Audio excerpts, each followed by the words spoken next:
Namaskaram, Sadhguru.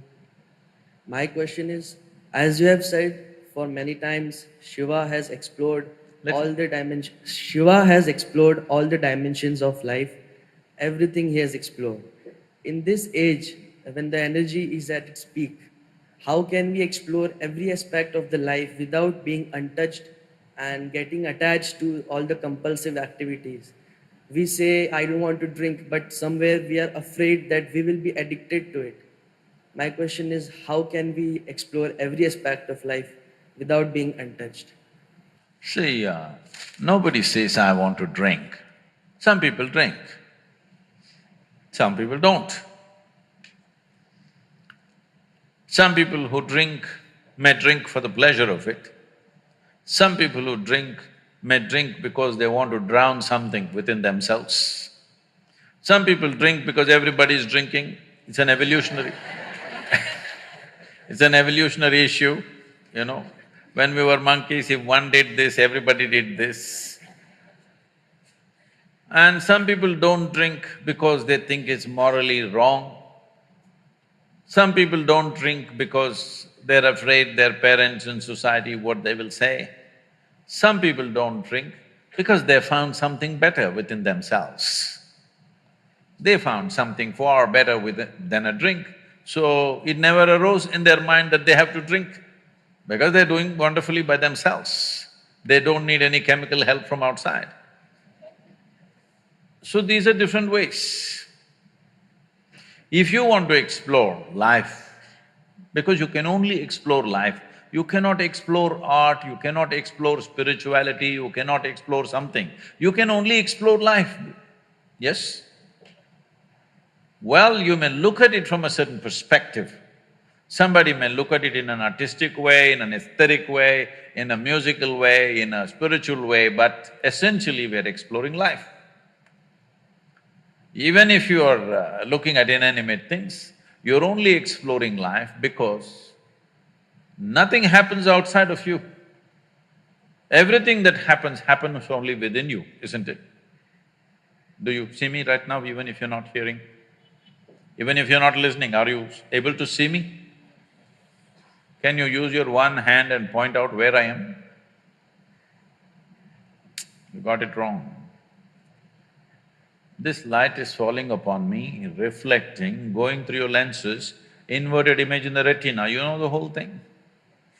You know the whole story, right? Where do you see me now? Within yourself. Where do you hear me right now? Within yourself. Where have you seen the whole world? Within yourself. Anything that ever happened to you, joy or misery, light or darkness, pain or pleasure, happened only within you, isn't it so? Did you ever experience anything outside of you? Did you? So the only thing that you're experiencing is life. You may think this is color, you may think this is sound, you may think this is something else. No. In your experience, you're only experiencing the way different things imprint upon your life. That's the only way you can experience it, there is no other means of experience for you.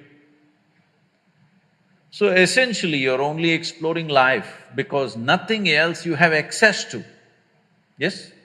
Right now, I may think I'm looking at this person, but no, I am only looking at the image that happens in my mind, isn't it so? Right now, if you touch somebody next to you, think you're experiencing that person's hand. No, you only experience the sensations in your hand, isn't it so? So your entire experience of life is absolutely within you. That means you are capable of experiencing only this one life. So is it a trap that you can only experience this? No. If you experience this, then everything becomes a possibility because, see, when it comes to body, we clearly know this is my body, that's your body, 100%. This is my mind, that's your mind, 100%, isn't it? But when it comes to life, there is no such thing as your life and my life. This is a living cosmos. You just captured a little bit of it. How much you captured, how much life have you gathered within you, will determine what is the scope and scale of your life. So whether you call it art, whether you call it music, whether you call it spiritual process or whatever the nature of activity, activity is a means to open up your borders of individuality. Well, that first question, is it a way of stamping my individuality? No, it is a way of erasing the boundaries of your individuality so that something larger than yourself happens to you. Something larger than what you think as myself happens to you in your life. This is the purpose of love, this is the purpose of art, this is the purpose of sexuality, this is the purpose of spiritual process. Essentially, that something larger than myself must happen to me, because only if this happens, I feel trapped inside this. Yes or no? You interpret this in many different ways, but essentially what you're looking for is, you want to somehow go beyond the limitations of your own boundaries. The word yoga, you've heard of the word yoga? Hello? The word yoga means people think twisting and turning is not yoga. The word yoga means union. Union means if you sit here, there is you and the universe. If you sit here tightly fixed with your boundaries, it is you versus the universe. You versus universe is a stupid competition. Hello? Those of you who are like this all the time, it's an absolutely idiotic competition between you and the universe. If you have any sense, you don't compete with the universe, because you're a small speck in this universe. How do you compete? This is what individuality means. Individuality means you are head-on with the universe. Yoga means you obliterated the boundaries of your individuality. The distinction between what is you and what is the universe has gone down considerably. If you sit here, what is you and what is everything else is about the same in your experience. If this happens to you, then you will see there is no such thing as my life and your life. There is just one big life happening. This experience is needed. A tremendous experience is needed within you if you want to create something fantastic. If you want to create something brilliant, something unique, something truly of some significance, you need an experience. But this is not if you find me too prejudiced, please tell me. I will tell you why I am prejudiced.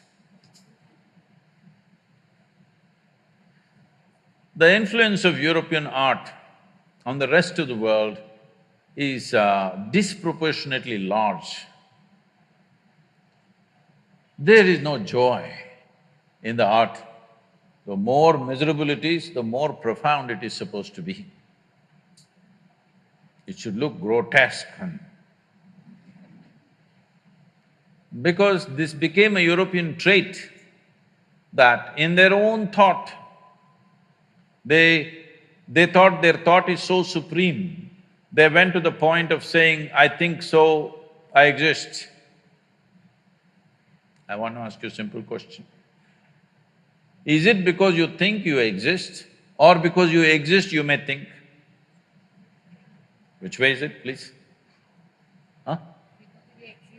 Because you exist, you may think.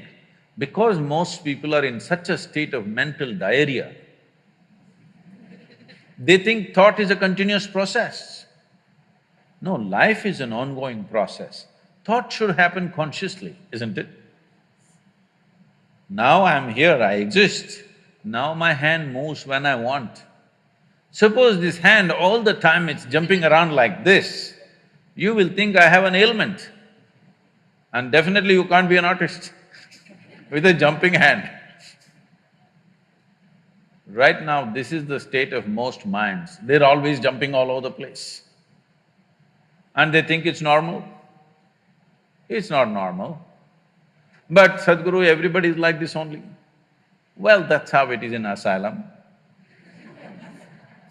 Everybody will be like that only. Only the doctor will be crazy. Rest will be like that only, isn't it? So, it's important that there is an experience of exuberance, joy, profoundness. But right now in the world, a whole lot of people think only in misery you can be profound. Because it is true that for most people, their pain is the most profound experience of their life. To know profoundness of joy, to know profoundness of love, to know profoundness of exuberance and intensity of life, it takes something more. But if we just stick a pin into you, just a pin, not a sword, just a pin, the pain goes to the core, isn't it? Hello? Just a little pin, 1 inch pin, if I stick it, so deep. So pain becomes profound much more easily. So a lot of people think pain is the source of profoundness. This has to change. Indian art and the rest of the world must get liberated from the European art forms because it comes from deep states of misery, very deep states of misery. Suffering has been celebrated.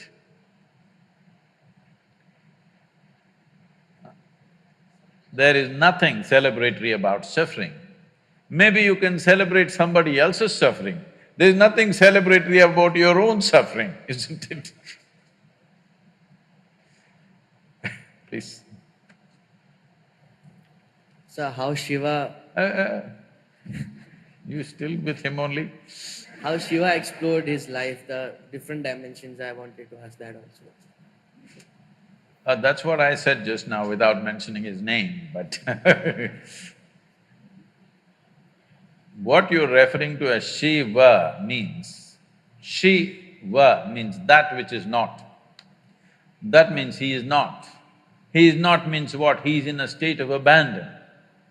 An artist should know a state of abandon as nothing phenomenal will ever come out of you. If you're doing it self-consciously, if I paint this, how much money will I get? Then you must be a street-side caricature artist.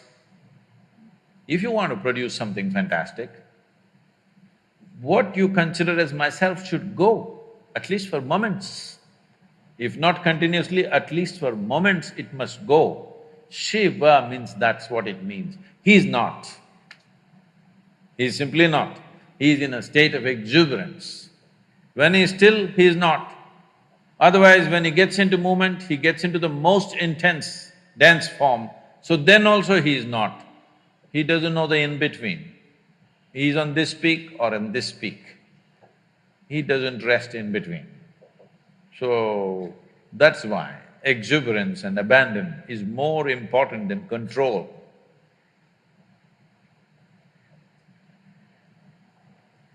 Karam Sadhguru, my question is,